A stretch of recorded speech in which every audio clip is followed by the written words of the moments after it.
Maybe some of you here had been already on a pilgrimage to the Holy Land in Israel. And for others who have not yet been there, then maybe one of the best places to visit is a small village near Jerusalem, because the other sites are quite noisy. There are so many people. And this place is in Karim, and near Jerusalem. And this is the place, and there's a church there up in the hill, which is called the Church of the Visitation, which is described in our gospel today. It is the place, they believe, that Mary visited her cousin Elizabeth. And where did Mary learn that Elizabeth, her cousin, was carrying a baby in spite of old age? We have to go back to the Annunciation, when the angel Gabriel was sent to her to inform her that God had given her a very special favor. Mary will be the mother of God. And to convince her, the angel said, you know, your cousin Elizabeth, even though she was very advanced in age, she is also carrying a baby. And then, with that, after the Annunciation, Mary rushed towards Ein Karim to visit her cousin, not only to visit, but to stay for a while to help. Why? Because she was already around 80 years old, quite old for the pregnancy. So she needed somebody who would help her. And Mary at the time was about 15 years old, very strong, full of energy, and she can do some help for Elizabeth. Now we notice in the visitation that the infant in the womb of Elizabeth leapt for joy.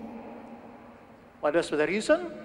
Because Mary was carrying something, or Mary was carrying somebody. At the time, Mary was already carrying Jesus in her womb.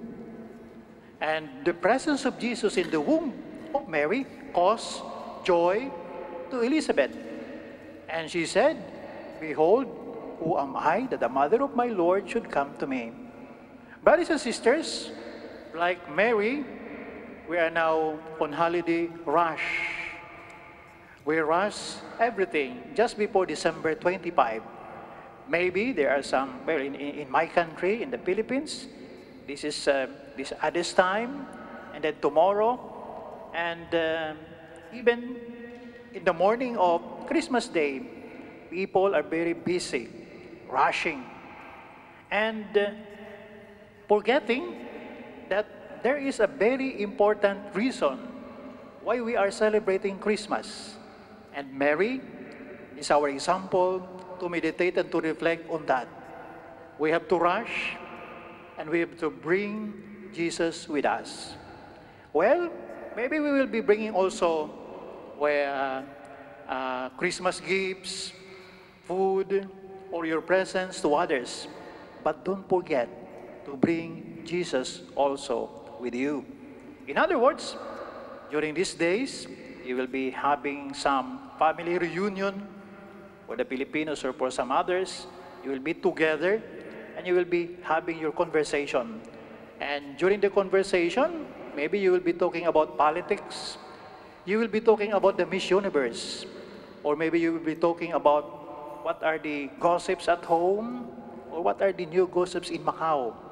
And maybe if you can also talk about Jesus, what happened in your life with Jesus, what had happened in your life with Jesus, what will happen in your life without Him, or maybe the grace that you received before this year would unfold, or what are the graces that you want to have to be received in your family.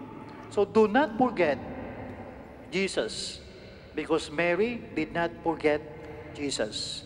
And Elizabeth felt the presence of Jesus because Mary was bringing Jesus.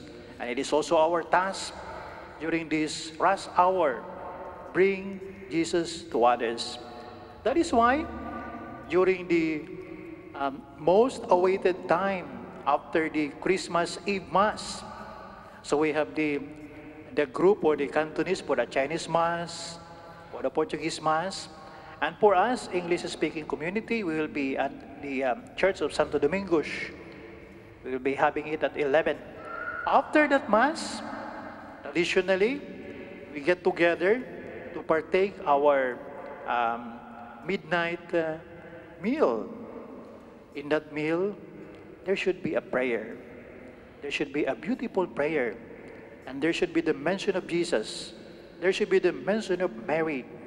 There should be the mention of God. We feel the presence of God. We thank God for being together as a family, or maybe for some of you who are working here and your children are not around.